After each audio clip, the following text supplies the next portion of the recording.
The wanderer asked the craftsman, "How do you make such perfect sculptures?" To which he replied, "Oh, there's nothing to it really. I go into the dark woods. I find the sculpture already waiting inside a tree. And then it's just a matter of carving it out."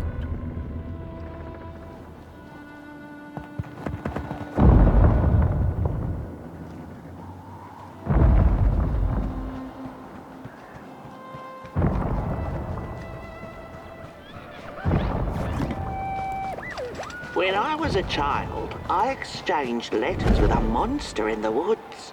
We were best pals, and we shared all our secrets with each other. One day, my sister told me that the monster wasn't real, that she'd written me all those letters to play a joke on me. But the joke's on her, because I knew the truth about the monster in the woods, and we exchange letters to this day.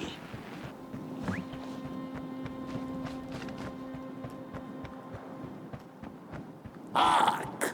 Not very far now. Not very far. The flame longs to be free. Caged, it cannot truly burn. How beautiful. How tantalizing. It is simply the way of fire. It is what it is.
When the nameless maker lost his creation to the dark, he went back to the great drawing board. In his desperation to regain control, he made an attempt to sculpt the face of the dark itself, something he thought he'd glimpsed in his nightmares. But the face wormed itself out of his mind's eye, and instead his twisted sculptures came alive, grinning and many-legged. Thus, the grinners escaped and seeped into this world as a reminder to the maker that there is always something to smile about, even when things don't go the way you hoped.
Whoa there! You look like you're about to move a mountain. That's what I get for trying to get in the way of a flame and its destination. Let him walk his walk. Ain't nothing gonna stop him now, looks like. Fare thee well now, burnt one. You're going to Moon Mountain, and that walk is for you alone. You have a tough decision ahead of you to make, just like the ones who came before. But they're all long gone. In the end, all there's left to follow is your own heart.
When I was a child, I exchanged letters with a monster in the woods. We were best pals, and we shared all our secrets with each other.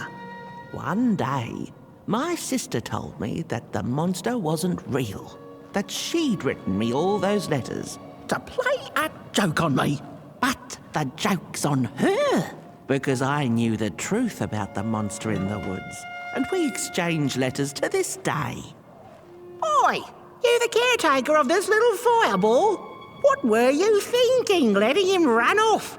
Don't you know how precious he is? Oh, yes you are. A real sunbeam. Who took the sun away? We Merkles used to ask until it finally ceased to matter. Night skies like these, trouble seems so far away, doesn't it? I mean, isn't this just... Exactly my point. I used to be afraid of the dark. So much so that I became obsessed with these huge electric lamps left behind by the craftsmen of old. Couldn't pry myself away from them. I'd sleep outdoors and under their blinding radiance. One day, I woke up to the noise of quivering planks and nails. And would you believe it was my own house leaving me? It had gotten so restless it grew a pair of legs, took a name and went on a hike. Housey was its name, bless its soul. Houses have no imagination. But I bet it had a grander adventure than I could ever imagine.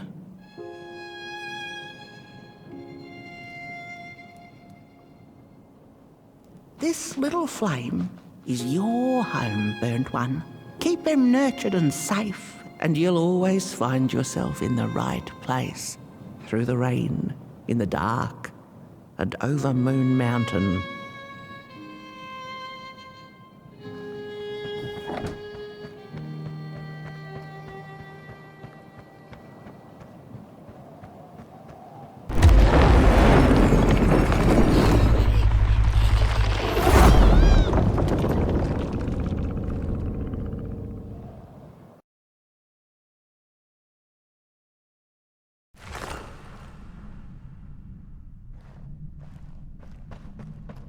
What is the dark? Is it ugly and cruel?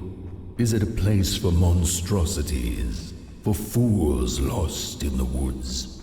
A terrible void where all your nightmares come true. The dark could be a friend, perhaps a space where we might find each other. All of us equal under its cloak.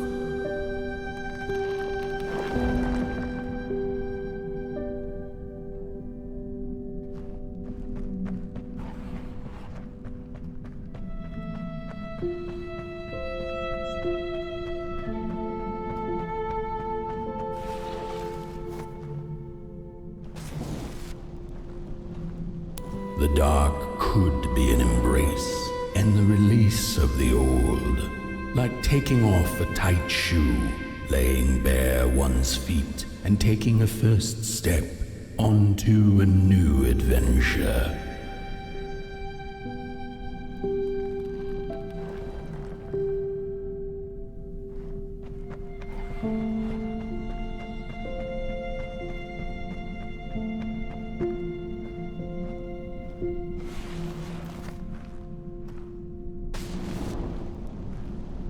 The dark could be a moment of clarity and calm, a break through icy clouds and the shameful stories we tell ourselves that fetter us to the clay and mud.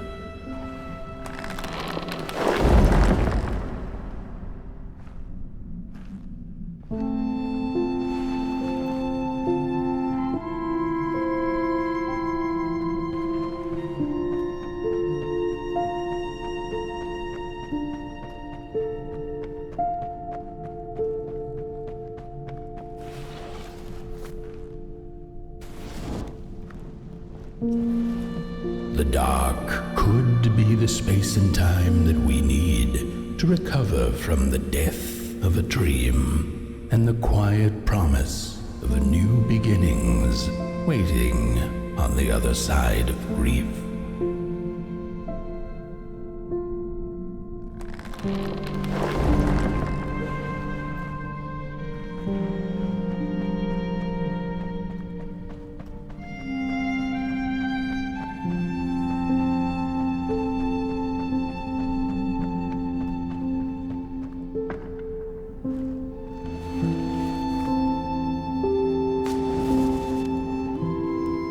In the end, the dark remains a mystery, its secrets locked away behind the stars.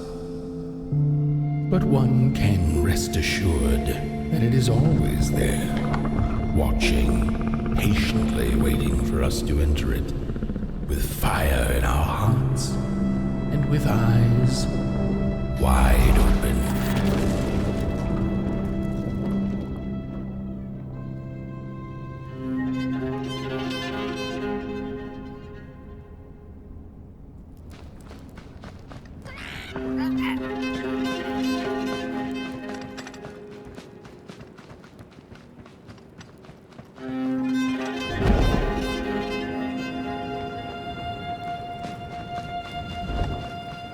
You've arrived.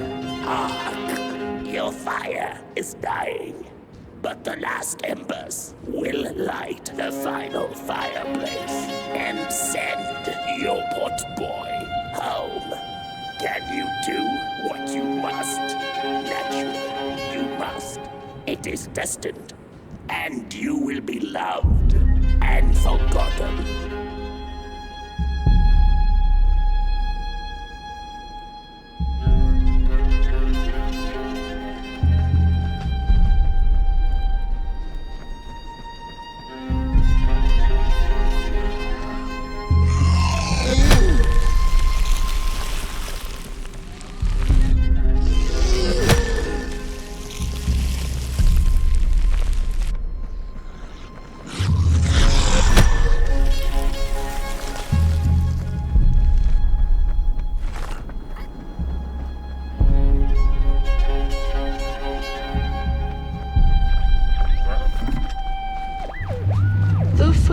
Two-legged beings did prosper under the first sun, but it didn't matter how much they bathed in its light. They craved more. They sought to cage the sun, harness its power, and make it theirs. But the makers in their foresight had put the sun far, far away.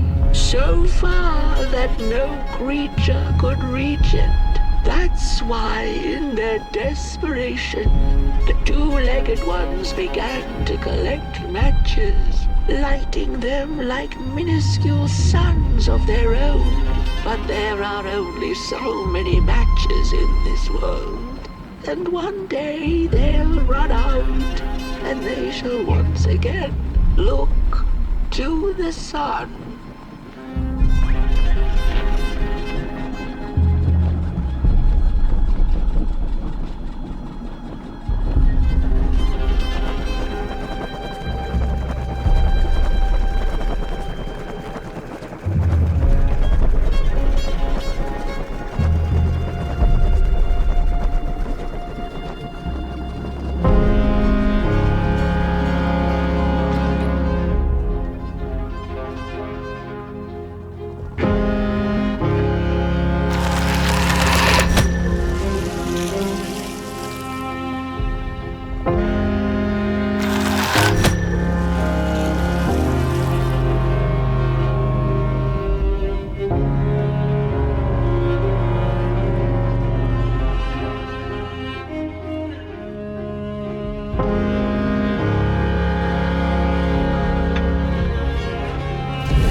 Just gone.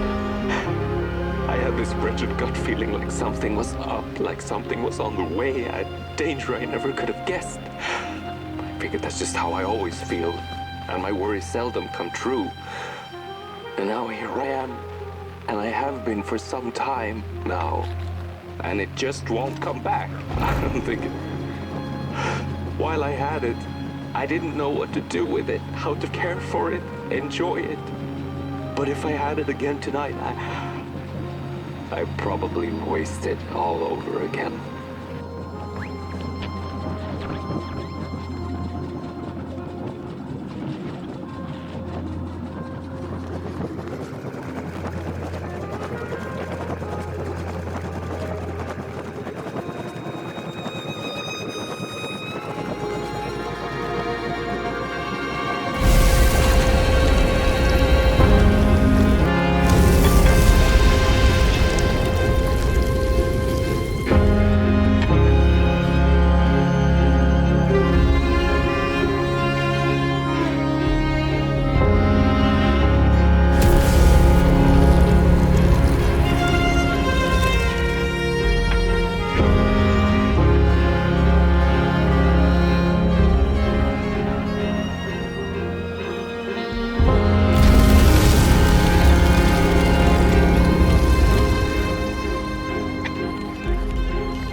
Once upon a time, some folk on the other side of this and that had the most strange and beautiful dream.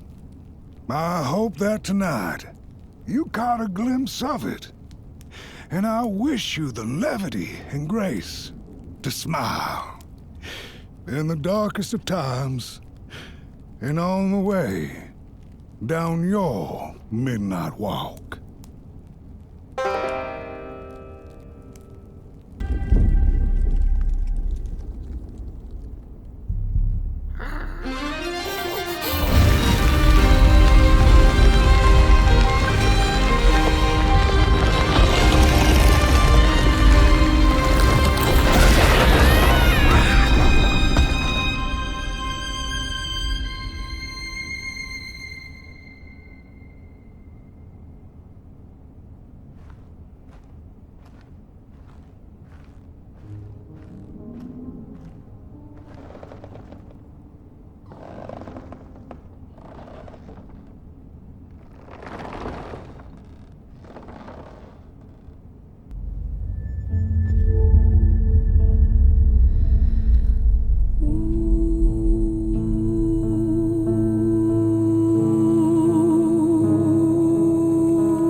Once upon a time, some folk on the other side of this and that had the most strange and beautiful dream. I hope that tonight you caught a glimpse of it, and I wish you the levity and grace to smile in the darkest of times and on the way down your midnight walk.